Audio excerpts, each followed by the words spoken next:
A group of people are arrested by a cop in the middle of Nevada, but they soon realize that the crazy cop is the least of their concerns. What do they do about this? Let's read Desperation and find out.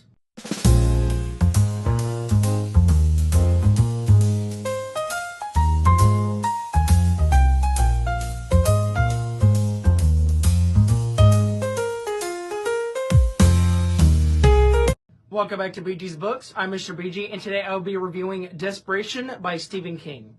So Desperation is a book that I've been wanting to get to for such a long time now. Like, at the time of this video's making, it has just become September, and I've been planning on reading Desperation since about January. So yes, it has certainly been a while. I've just read so many other books, as you can tell by my channel, but I have finally read Desperation, and now I can talk about it. So anyway, Desperation takes place in a Nevada town called Desperation, where, seemingly normal, it is actually kind of controlled by a little bit of an evil cop. So, yeah, what a story we have in store for today.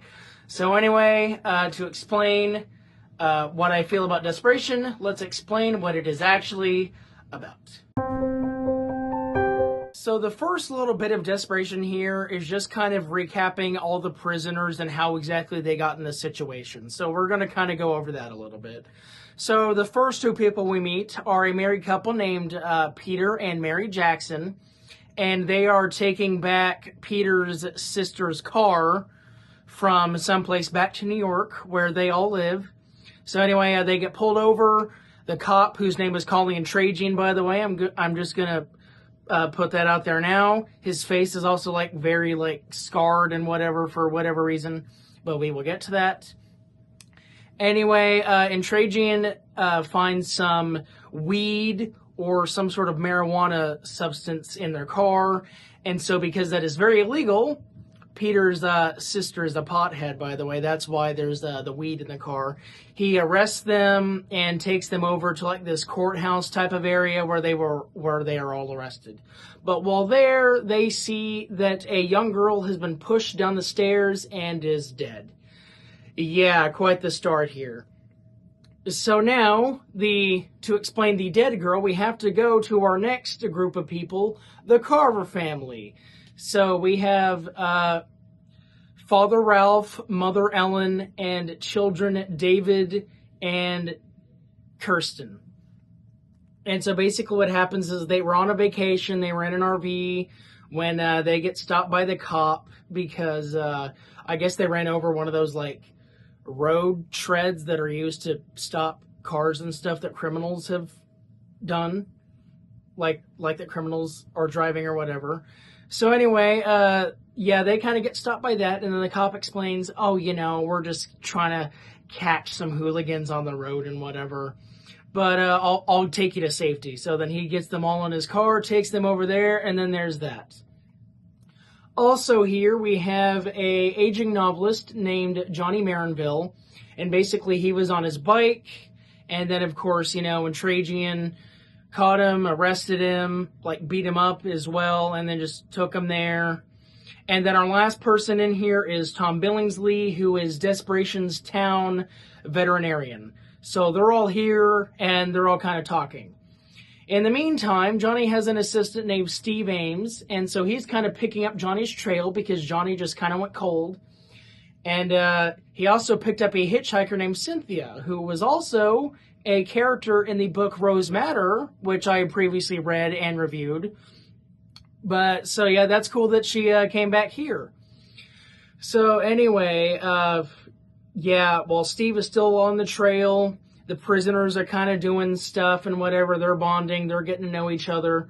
Peter's dead, by the way. I forgot to mention that, but Peter dies. Mary's imprisoned.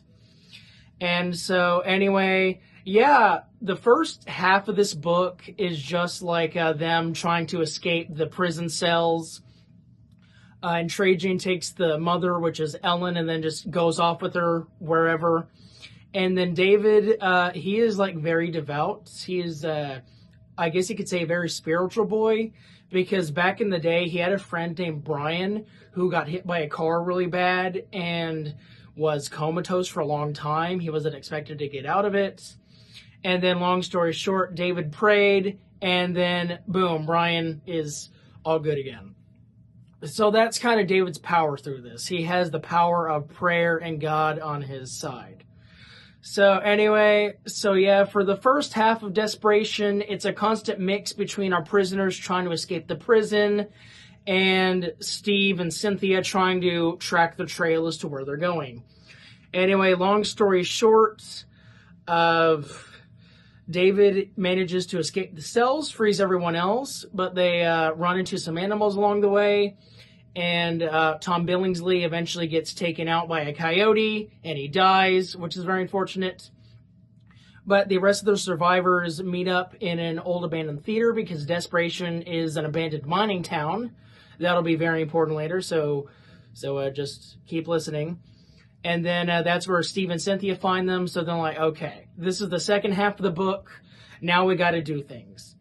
So it's revealed that Colleen Trajan is actually just a vessel for this evil being called Tack. And yeah, Tack is just like a supernatural being, not of this world. And it feeds off of human hosts or just hosts in general to kind of do its lifespan. Think of kind of like how Voldemort worked in the first Harry Potter book, or even like how Venom works in the Spider-Man comics, how it has to jump from host to host to make sure that like it prolongs its life or whatever.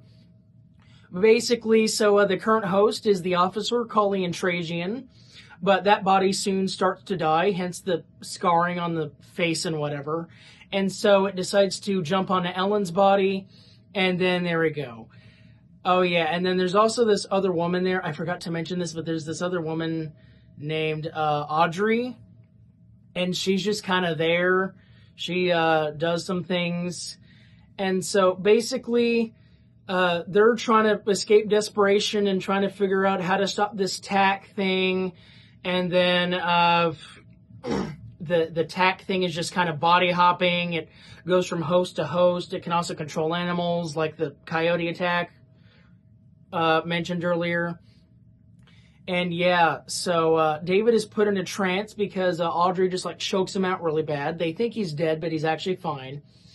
And basically when he comes back, he says that God brought them all to Desperation for a reason, and that reason was to close this well thing that Desperation has, and that's where Tack is from or something. So basically, that's their plan. They gotta shut down that well, blow it up, close it down, or whatever to keep Tack locked inside. And so this is basically where the final fight is. Ellen has died, by the way, so now stuff is just kind of getting weird and whatever. And so yeah, basically the book concludes with them trying to shut down the well. And Tack tries to kill David, but instead he kills his father, Ralph. So that's very sad.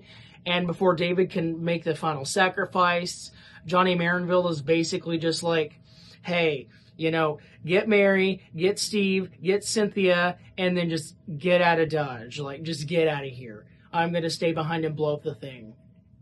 So then David's like, no, I don't want you to. But Johnny's like, I'll be fine. Just go. So then David goes with Mary, Steve, and Cynthia, and then they're off. And then Johnny basically gets Anfo, which from my understanding is probably like a powder or something. I'm sorry, I didn't do any research before talking about it. So yeah. Anyway, the Anfo works. The well blows up and therefore seals Tack inside. And also Johnny is not around anymore.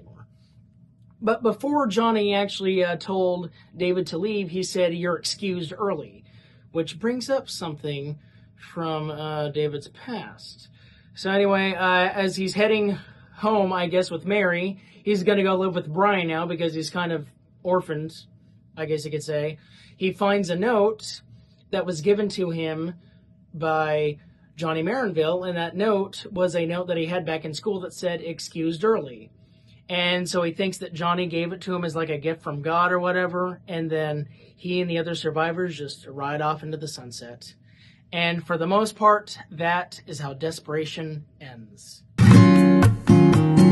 Alright, so before I get into my thoughts, I do want to acknowledge that I am aware that that summary was very disjointed all over the place. And I do apologize for that, but the book is like very long. It's 612 pages, or 613 pages rather. So there's a lot of like weird plot points and a lot of stuff that I didn't understand. So don't feel bad if you didn't understand it. I didn't understand what I was quite saying either, but I hope you kind of got the general gist of what I was saying. At least I hope so. But anyway, what did I actually think about Desperation? Well, like I just said, it's very confusing. It's kind of all over the place, and it's very long. So if you're not really a fan of books like that, I'd say probably skip it. But it's a Stephen King, so of course I read it because, I read it. But I thought it was very fascinating. It has a clear kind of story of like how these people all got here and what they do to kind of get out of here. And of course, in true Stephen King fashion, there's also like supernatural stuff and whatever. And and I really find Tack interesting because Tack is kind of like the outsider or Pennywise or even just like Voldemort or Venom, kind of like swapping from host to host, so you can't really tell what it is or anything. And so I like that. Tack is certainly a very interesting Stephen King villain. I don't know how I'd quite rank Tack among the Stephen King villains, but it's certainly something. So, yeah, anyway, Desperation is just a fun time. It does get confusing at first, or it does get confusing in the second half. Because, like, as I said, the first half with just them in jail and kind of recapping how they got there and how they escape and stuff, that stuff is pretty straightforward. But the second half is just really weird. And then in true Stephen King fashion, I was expecting the book to just be about, like, this crazy cop that does things. Because I heard ahead of time that it was about a crazy cop. And then, of course, in the second half, the cop wasn't really important anymore, and then it just became about the supernatural entity that was masquerading as the cop. It's like, yeah, Desperation is just such a weird time, but yet I enjoyed it so much.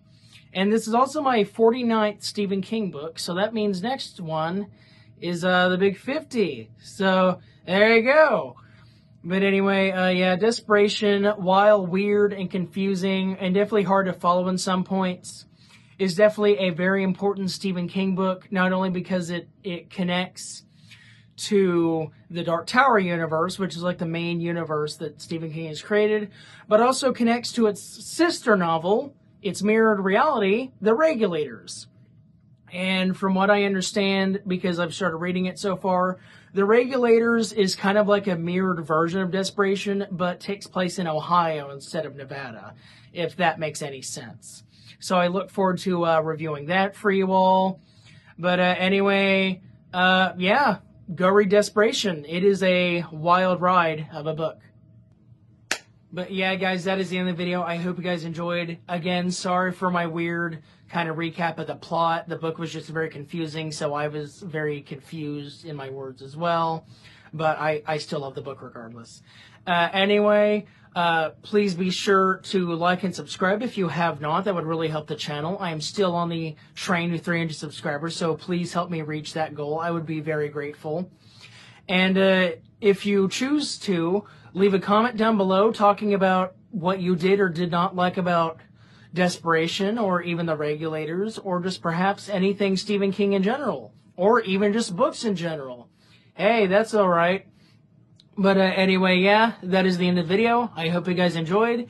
And I'm actually going to go blow up that mine to keep Tack in there. So, yeah, see you guys later. Aha, there's that info, Tack. Uh-oh. Okay, guys, that explosion was weird, but... Uh-oh, why am I wearing glasses? I don't usually wear glasses. Oh, no.